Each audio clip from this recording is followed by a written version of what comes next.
Bulkang Taal nagbuga ng mahigit 4,000 tonelada ng sulfur dioxide sa nakalipas na 24 oras. Samantala isang eskwelahan sa Lipa City na malapit lang sa Taal Lake, siniguro ang kahandaan sakaling makalanghap ng VOG ang mga estudyante. Alamin yan sa report ni Paul Hernandez.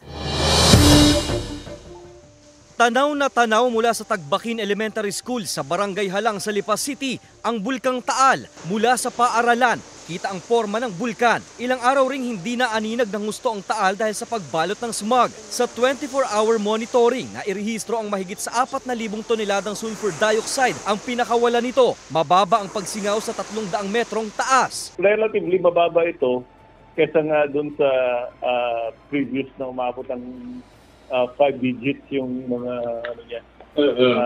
naitala. Handa raw ang pamunuan ng eskwelahan kapag dumarating ang pagkakataong umaabot sa kanila ang VOG. May mahigit sa 100 mag-aaralang Tagbakin Elementary School. Kamakailan lamang, kahon-kahong N95 face mask ang ibinigay ng PDRRMO Batangas at OCD Calabarzon sa paaralan. Rekomendado ng mga otoridad ang paggamit ng N95. Natatakot kami, kaya lang hindi naman kami pwede magpaalipin sa takot at saka hindi naman natin alam kung kailan puputok ang bulkan. So kailangan nating ituloy ang buhay natin at kailangan maging maingat at maging handa. May kapangyarihan din ang mga eskwelahan na magkansela ng in-person classes kung alam nang maisasaalang-alang ang kaligtasan ng mga mag-aaral. Nasa alert level 1 pa rin ang Taal.